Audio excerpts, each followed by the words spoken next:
Mi esposa me dejó para cuidar a su ex terminal. 3 años después, él falleció. Ella volvió a mi casa y esperaba que yo aceptara a su hijo. Mi esposa hizo las maletas con la misma valija que llevamos en nuestra luna de miel. Me miró a los ojos y dijo que se iba para cuidar del exnovio terminal. Dijo que no era cuestión de amor, sino de humanidad, y que yo debería entenderlo porque supuestamente soy un hombre tan bueno. La vi salir por la puerta hace 3 años, y todavía recuerdo pensar que tal vez yo era el loco por sentir que aquello estaba mal. Todos a nuestro alrededor actuaron como si yo fuera algún tipo de monstruo por siquiera cuestionarlo.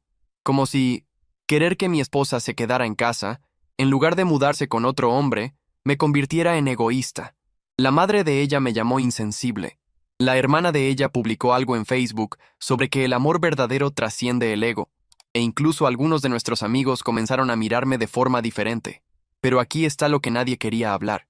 Ella no se fue solo para ayudarlo en las sesiones de quimioterapia o llevarle provisiones. Literalmente se mudó al apartamento de él y dejó de volver a casa. Déjame recapitular, porque necesito que entiendas cómo llegamos aquí. Lucy y yo estábamos casados hace 4 años cuando esto sucedió. Y, en papel, todo parecía bien.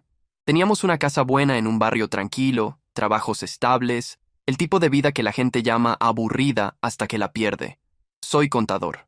Ella trabajaba en marketing para una startup local, y hacíamos cosas normales de pareja, como discutir de quién era el turno de sacar la basura y planear vacaciones que probablemente nunca tomaríamos. Pero siempre tenía esa manía que ella tenía de mencionar al ex. Un tipo llamado Javier, mucho más de lo que parecía normal. Decía cosas como que él era su primer amor verdadero, que le enseñó lo que significaba ser vulnerable. Y yo solo lo dejaba pasar porque, ¿qué debes hacer? ¿Decirle a tu esposa que deje de hablar del pasado? Mi madre lo notó, sin embargo. La pillaba dándole miradas a Lucía en cenas familiares cada vez que surgía su nombre, pero nunca me dijo nada directamente sobre eso. La noche en que todo cambió empezó como cualquier otra. Estábamos en la cama. Yo estaba leyendo un informe financiero del trabajo y Lucía estaba desplazando la pantalla del celular cuando de repente dio un suspiro fuerte. La miré y su rostro estaba completamente pálido, como si hubiera visto algo devastador. Me dijo que Javier estaba enfermo, muy enfermo. Cáncer en etapa 4 con un pronóstico malo, y empezó a llorar de una forma que parecía diferente de una tristeza normal. Era como duelo mezclado con pánico, mezclado con algo que no podía nombrar. La abracé porque es lo que se hace, y dije todas las cosas correctas sobre lo terrible que era y cuánto lo sentía por él. Lloró hasta quedarse dormida esa noche, y yo solo me quedé mirando el techo, preguntándome por qué parecía que la estaba consolando por un novio actual, en lugar de un tipo del pasado de ella. Los días siguientes fueron intensos. Estaba constantemente en el celular, intercambiando mensajes con la familia de él, coordinando con los médicos, actuando como si fuera la esposa de él en lugar de yo ser el marido de ella. Intenté ser comprensivo porque, obviamente, el tipo estaba gravemente enfermo y eso es horrible. Pero algo parecía extraño en toda la situación. Finalmente, me senté con ella y sugerí que podíamos ayudar de otras formas. Ofrecí contribuir con dinero para las cuentas médicas de él, organizar entregas de comidas, incluso llevarla a visitarlo al hospital. Le dije que podíamos hacer todo eso mientras manteníamos nuestro matrimonio y nuestro hogar. Me miró como si hubiera sugerido dejarlo sufrir solo. No entiendes, dijo. Él no tiene a nadie más. La familia de él vive al otro lado del país. Alguien. Necesita estar allí para él todos los días. Señalé que todos los días parecía demasiado, que tal vez podíamos encontrar un equilibrio. Y fue ahí cuando me llamó egoísta. La discusión que siguió ni siquiera fue realmente una discusión. Era más como si ella ya hubiera tomado su decisión y estuviera irritada porque yo no estaba de acuerdo de inmediato. Dijo que nunca había amado verdaderamente a alguien si no podía entender lo que necesitaba hacer, que el amor verdadero significaba sacrificio, que no podría vivir consigo misma si lo abandonaba. Entonces, le pregunté, ¿y qué hay de abandonarme a mí? ¿Abandonar nuestro matrimonio? Y realmente dio una risa amarga, y dijo que yo estaba siendo dramático. No te estoy dejando. Estoy cuidando a alguien gravemente enfermo. Hay una diferencia. Le pregunté cuánto tiempo planeaba estar fuera, y no pudo darme una respuesta. Le pregunté si esperaba que yo simplemente esperara mientras ella hacía de enfermera para el ex, y dijo que, si realmente la amaba, lo haría. Fue ahí cuando supe que aquello no era sobre compasión, ni humanidad ni ninguna de las cosas nobles que afirmaba. Era sobre ella eligiendo a él en lugar de a mí. y queriendo que yo lo llamara de otra forma para que no tuviera que sentirse culpable. 3 días después, llegué a casa del trabajo y la encontré en nuestro dormitorio con esa valija de luna de miel abierta en la cama. Estaba haciendo las maletas metódicamente, no de forma apresurada, como si lo hubiera pensado desde hacía tiempo. Me quedé en la puerta, viéndola doblar el mismo suéter azul que le había comprado en Navidad, y pregunté si podíamos, por favor, hablar de esto una vez más. Ni siquiera levantó la vista. Siguió haciendo las maletas y dijo que ya había hecho los arreglos. El contrato de alquiler de Javier permitía un cuidador. El seguro de él cubriría la mayor parte de los costos, pero ella necesitaba estar allí a tiempo completo, como un empleo, como un matrimonio. Le pregunté sin rodeos si estaba eligiendo a él en lugar de a mí, y finalmente dejó de hacer las maletas y se volvió. Un día entenderás que estoy haciendo lo correcto, dijo. Verás que el amor no es sobre posesión, es sobre dejar que las personas hagan lo que necesitan hacer. Terminó de hacer las maletas mientras yo me quedé parado, sintiéndome paralizado. Parte de mí quería gritar, exigir que se quedara, dar algún tipo de ultimátum, pero otra parte ya estaba calculando cuánto costaban los abogados de divorcio y si podría pagar la hipoteca solo. Cerró la valija, pasó por mí hasta la cocina y dejó las llaves de la casa sobre el mostrador con un clic decisivo que sonó terriblemente final. La seguí y observé mientras tomaba la bolsa y la valija y se dirigía a la puerta principal. Se detuvo con la mano en la manija y me miró una última vez. Había lágrimas en sus ojos, pero su mentón estaba firme, y percibí que ya se veía como la heroína de esa historia, y a mí como el villano que no entendía el sacrificio. La puerta se cerró detrás de ella, y me quedé parado en la entrada de nuestra casa, nuestro hogar, el lugar que elegimos juntos, y discutimos sobre los colores de la pintura. Y entendí que cuando alguien quiere irse lo suficiente, encontrará una forma de hacer que la culpa sea tuya por intentar retenerla. Vi esa puerta cerrarse y todavía no sabía que se estaba cerrando para siempre, que aquello no era una locura temporal de la que saldría después de algunas semanas. Pensé que tal vez se daría cuenta de lo que estaba tirando y volvería pidiendo disculpas. Realmente pensé eso, como un idiota. Pensé que el amor, la historia y los votos matrimoniales significaban algo más que cualquier cosa que estuviera buscando al correr de vuelta a la cabecera del hospital de su primer amor. Estaba equivocado en muchas cosas en esa época, pero estaba a punto de aprender exactamente cuán equivocado. Y eso llevaría 3 años, y un bebé que no era mío para enseñarme la lección. 3 años es mucho tiempo para reconstruir una vida. Y me gustaría decir que pasé cada día de ellos pensando en ella, pero eso sería mentira.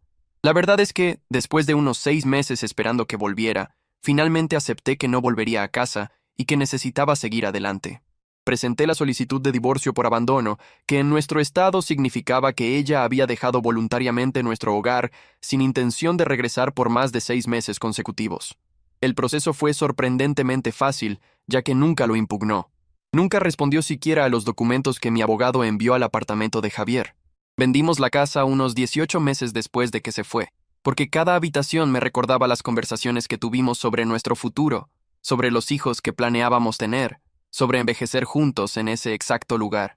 Me mudé a un apartamento más pequeño al otro lado de la ciudad. Volví al gimnasio, me reconecté con amigos que había descuidado durante el matrimonio.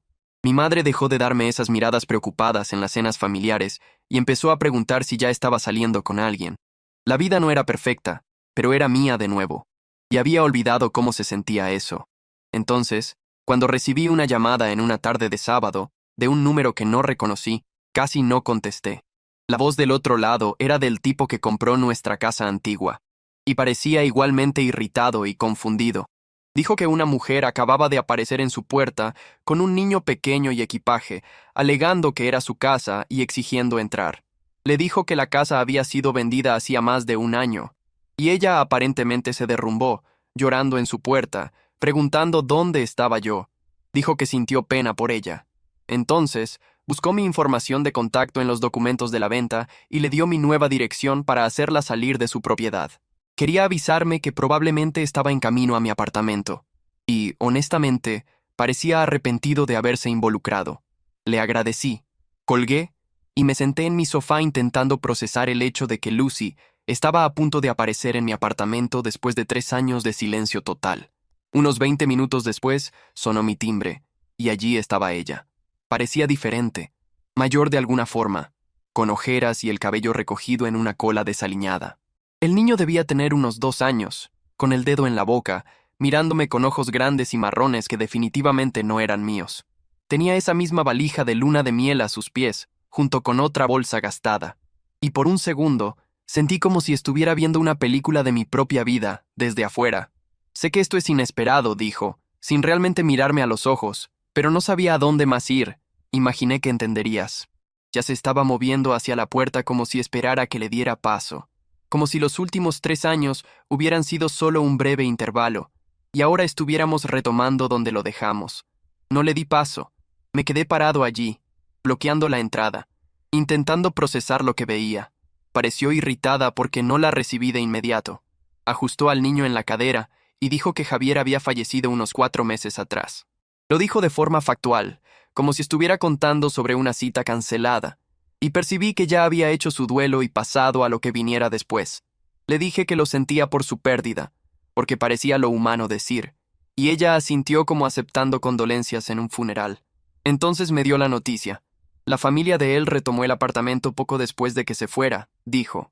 He estado quedándome con diferentes amigos, pero nadie soporta a un niño pequeño por mucho tiempo, y solo necesito un lugar para aterrizar mientras me reorganizo. Dijo todo eso mientras intentaba pasar por mí para entrar en mi apartamento, como si tuviera todo el derecho de estar allí.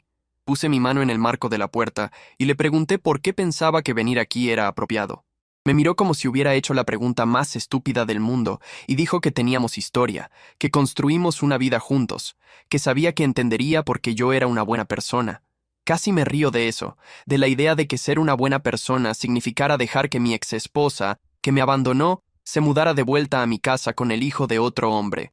Siguió hablando, diciendo que sacrificó todo por Javier. Dejó su trabajo y su vida para cuidarlo en sus últimos meses, y ahora no tenía nada. Miró al niño y luego de vuelta a mí con una expresión calculada. Siempre quisiste hijos, dijo. Mateo necesita un hogar estable, una figura paterna, y podrías tener eso ahora. Fue cuando percibí que no estaba aquí porque me extrañaba, o se arrepentía de haberse ido.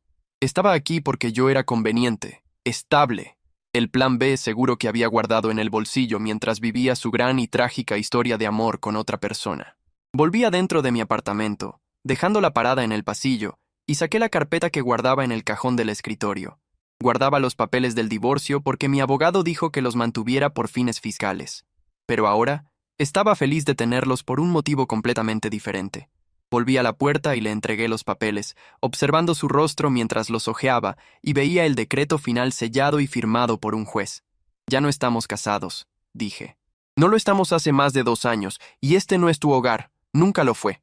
Ella miró los papeles como si estuvieran escritos en un idioma extranjero, y podía verla recalculando mentalmente cualquier plan que tuviera cuando decidió rastrearme. El niño empezó a quejarse, y ella lo balanceó automáticamente mientras aún miraba los papeles del divorcio.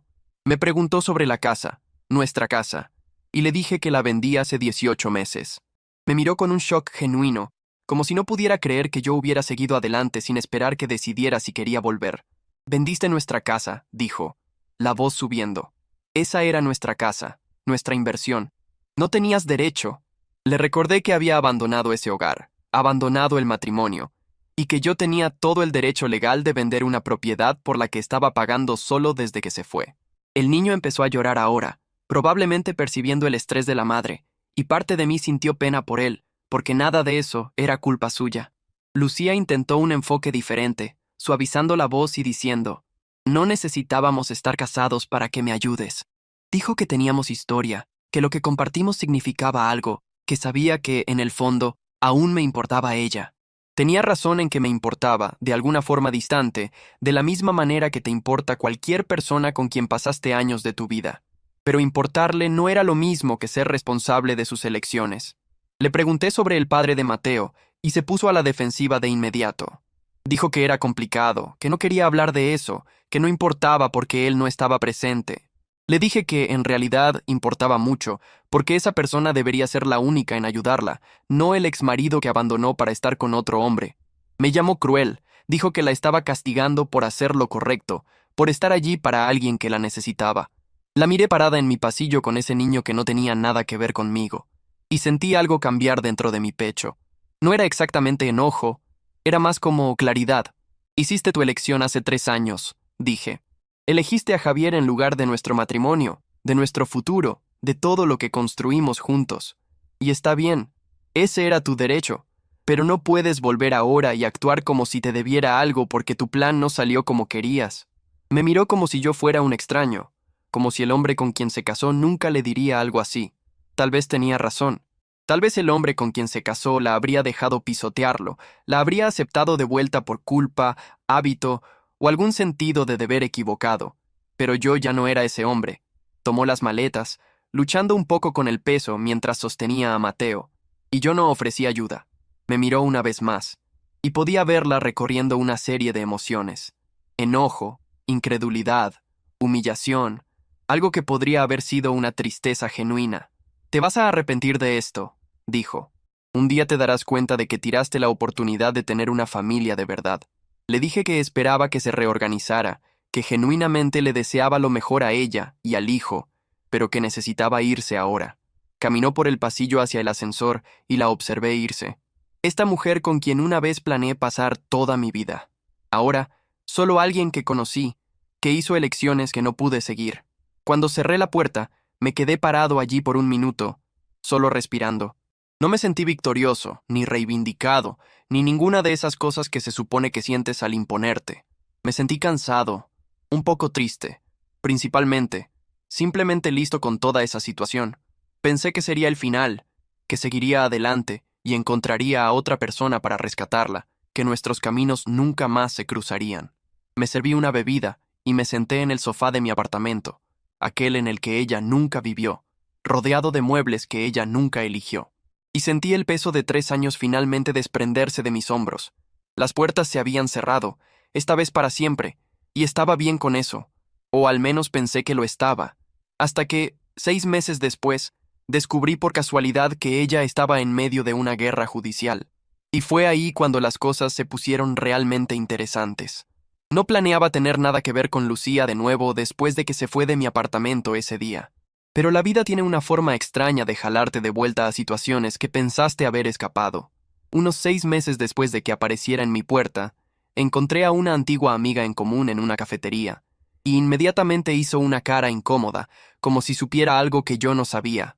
Después de una charla superficial incómoda, finalmente me contó que Lucía estaba en medio de una batalla judicial con la familia de Javier sobre la herencia de él. Aparentemente se venía presentando como su viuda, alegando que tenían un tipo de unión de hecho y exigiendo parte del seguro de vida y propiedades de él. La amiga dijo que la situación estaba quedando fea, que Lucía insistía en que Mateo era hijo biológico de Javier, por lo tanto tenía derecho a la herencia y que todo estaba yendo a los tribunales. Le agradecí la información e intenté actuar como si no fuera de mi incumbencia, pero algo sobre aquello parecía mal de una forma que no podía articular. Algunas semanas después, recibí una citación para comparecer como testigo, lo que me tomó completamente por sorpresa. El abogado de la familia de Javier quería que testificara sobre la línea de tiempo del abandono de nuestro matrimonio y de la mudanza de ella a la casa de Javier, aparentemente para establecer exactamente cuándo me abandonó para estar con él, y si ese periodo de tiempo sostenía sus alegaciones sobre una relación comprometida. No quería tener parte en aquello. Llamé a mi antiguo abogado de divorcio y dije que prefería quedarme fuera del lío, pero explicó que realmente no tenía elección después de haber sido citado. Entonces, en una mañana fría a finales de febrero, me encontré entrando en un tribunal que nunca quise ver, usando el mismo traje que usé en la audiencia de nuestro divorcio, a punto de ver la vida de mi exesposa desmoronarse en tiempo real. La sala del tribunal era más pequeña de lo que esperaba, nada como las versiones dramáticas de la TV, con galerías enormes y paneles de madera por todas partes. Los padres de Javier estaban sentados de un lado con su abogado, ambos pareciendo exhaustos y furiosos de esa forma específica que las personas quedan cuando están de luto y peleando al mismo tiempo. Lucía sentada del otro lado, con Mateo en un cochecito a su lado, y claramente se había vestido para obtener máxima simpatía, vestido modesto, maquillaje mínimo, cabello recogido de forma simple. Cuando me vio entrar, su rostro pasó por unas 5 emociones diferentes en 3 segundos, hasta fijarse en una máscara fría de traición, como si yo fuera quien había hecho algo malo al comparecer a una audiencia a la que fui legalmente obligado a ir. Me senté al fondo y esperé que llamaran mi nombre, sintiéndome como si estuviera viendo un accidente de auto en cámara lenta. La audiencia en sí fue técnica y aburrida al principio. Mucha discusión sobre derecho sucesorio y qué constituye una unión de hecho en nuestro estado. Pero entonces el abogado de la familia de Javier empezó a presentar pruebas que me revolvieron el estómago. Registros médicos mostrando que Javier se había sometido a una quimioterapia agresiva que lo dejó incapaz de tener hijos. Documentado por su oncólogo por escrito, con fechas específicas y resultados de exámenes. Extractos bancarios probando que Lucía recibirá dinero de los padres de Javier durante la enfermedad de él, dinero que enviaron específicamente para ayudar con sus cuidados, pero que ella aparentemente usó para sus propios gastos. Y luego la línea de tiempo, expuesta en blanco y negro en una pantalla proyectada para que todos vieran. Javier había sido declarado médicamente incapaz de generar hijos 8 meses antes de que naciera Mateo, y Lucía aún había estado legalmente casada conmigo durante parte del periodo en que habría quedado embarazada. El abogado no fue sutil sobre las implicaciones, y vi el rostro de Lucía palidecer mientras se daba cuenta de hacia dónde iba eso. Cuando llegó mi turno de testificar, las preguntas fueron directas y factuales. ¿Cuándo Lucía dejó nuestro matrimonio? ¿Había dado alguna indicación de cuándo planeaba regresar? ¿Hubo algún contacto entre nosotros durante los 3 años en que estuvo ausente? Respondí con honestidad, porque había jurado decir la verdad y porque mentir no ayudaría a nadie. El abogado de Lucía intentó hacerme parecer amargado y vengativo en el contrainterrogatorio. Preguntó si estaba enojado con mi exesposa, si quería verla castigada por haberme dejado. Le dije que ya no estaba enojado, que había seguido adelante con mi vida y que estaba allí solo porque fui citado para proporcionar un testimonio factual sobre fechas y eventos.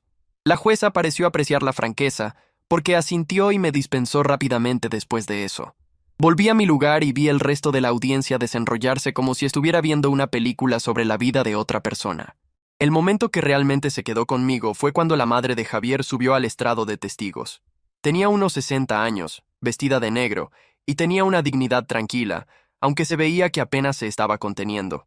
Habló sobre la enfermedad de su hijo, sobre cómo estaba agradecida de que alguien estuviera allí para cuidarlo en sus últimos meses, sobre cómo enviaba dinero y suministros, y nunca cuestionó la presencia de Lucía, porque parecía genuinamente devota a él. Entonces, su voz cambió, se volvió más dura, y dijo que, pocas semanas después de la muerte de Javier, Lucía empezó inmediatamente a hacer alegaciones sobre ser su esposa en unión de hecho, sobre que Mateo era su hijo biológico, sobre merecer compensación por sus años de sacrificio. Mi hijo no podía tener hijos después del tratamiento, dijo, con la voz quebrándose. Los médicos nos lo dijeron explícitamente, y ella lo sabe porque estaba presente en esas consultas. Oyó la misma información que nosotros. Fue cuando vi al abogado de Lucía inclinarse y susurrarle algo urgente, y lo que sea que le dijo hizo que su rostro se deshiciera. La jueza no tardó mucho en dar su veredicto. Dijo que las evidencias médicas eran concluyentes e irrefutables, que Mateo no podía biológicamente ser hijo de Javier y que las alegaciones de Lucía sobre unión de hecho quedaban aún más debilitadas por el hecho de que aún estaba legalmente casada conmigo por una parte significativa del tiempo en que vivió con Javier. La solicitud fue denegada en su totalidad. A Lucía se le ordenó devolver el dinero que ya había recibido de la herencia y fue responsabilizada por los costos judiciales por iniciar, en palabras de la jueza, una acción frívola. Fue todo clínico y eficiente.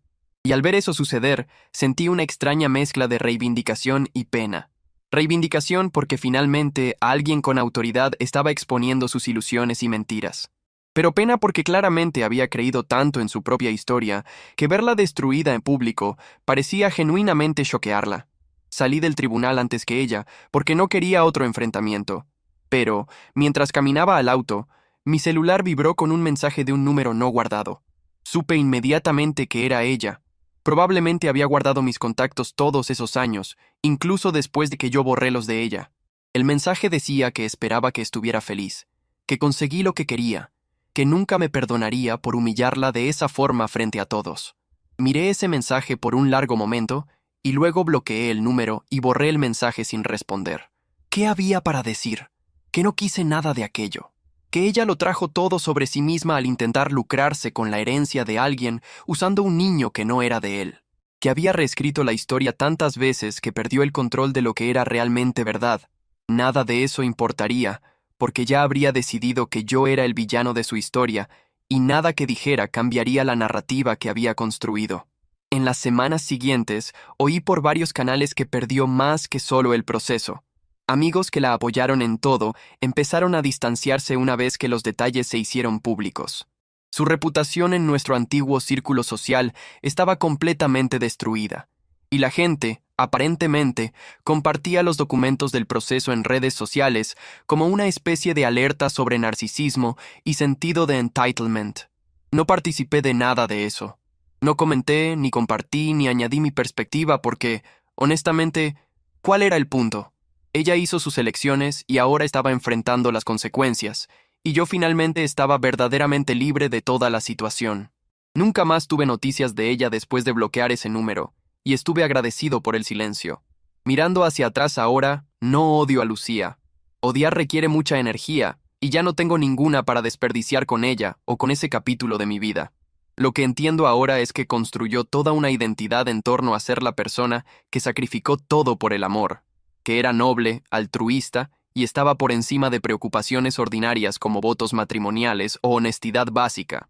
Necesitaba esa historia para justificar haberme dejado, para dar sentido a tirar una vida estable por alguien gravemente enfermo. Y cuando esa historia dejó de funcionar, simplemente siguió contándola. Siguió añadiendo nuevos capítulos que la hacían ser la heroína. El mundo no te recompensa por las narrativas que creas sobre tus propias elecciones. Y ella lo aprendió de la forma más difícil, frente a una jueza y una sala de tribunal llena de personas. Yo también aprendí algo quizás aún más valioso, que mis límites no eran crueldad, que protegerme no era lo mismo que ser insensible, y que a veces lo más amoroso que puedes hacer es negarte a participar en la ilusión de otra persona. Ella siempre creyó que las personas le debían algo por sus sacrificios, pero nadie nunca le pidió que sacrificara nada.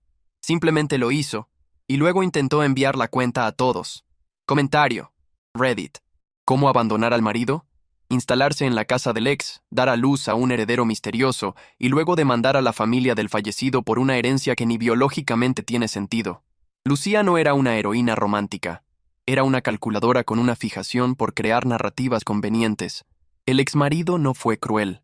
Fue el único adulto en la sala que se negó a financiar la fanfic de ella. Moral de la historia. Antes de querer ser la protagonista de un drama, asegúrate de que los hechos no vayan a romper tu guión en el tribunal.